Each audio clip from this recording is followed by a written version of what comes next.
Stephen was a great person, great personality, loved to joke around, loved to be a prankster, just a great guy all the way around. I met Stephen when I was 15, and from there, we were inseparable. He did everything for his family and his wife. He worked from sun up to sundown every day. He didn't stop.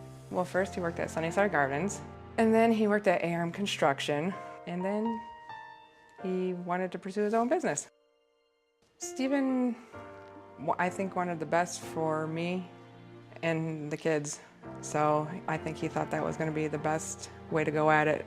I received a call from a CPA that had 2 clients that were buying a paving business. And as part of the loan package that the bank was offering, they required insurance on each of the partners to cover the loan in the event that anything would happen to either of the partners. When I was meeting with Stephen, we were taking the application, and as part of the application, you always ask for beneficiaries on the policy. And he first listed Natira, his wife, as beneficiary in there. And as a general rule, just to know a little bit more about the client, I ask about contingent beneficiaries. Do you have any children? Is there someone else that you want to name in there?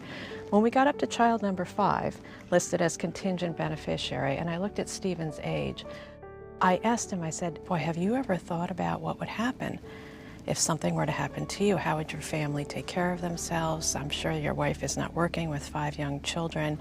And he kind of chuckled and said, no, he hadn't thought about it. And at that point I said, at your age, term insurance is remarkably inexpensive, and I would just feel a lot more comfortable if you were to purchase an additional policy over and above what the bank is requiring in there. He started his business in 2006, and then a month later, he got diagnosed with leukemia.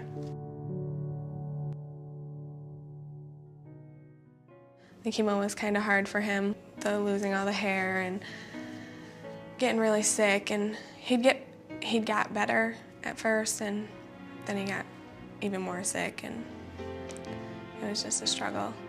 We threw this huge benefit to try to raise money for Steve and the family because, you know, times were tough. They were about to lose everything. Stephen passed away January 26, 2008.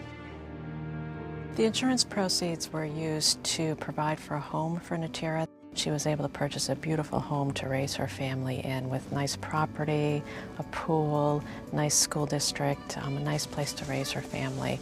For the remaining proceeds, Natira and I met, and the first thing we did was we set aside some money for her children. She now had 6 children, and we wanted to be able to provide some funds for children's education. And then finally, we set aside some money for Natira for her future after her children are raised, so she has some money to provide for her well-being in life. The life insurance did a lot for us. If we didn't have it, I'd probably be working 3 jobs, you know, trying to do childcare and 3 jobs at the same time and doing everything. This story has always resonated with me because when I see Natira and I see her family and I see their home, I know that life insurance provided that for them.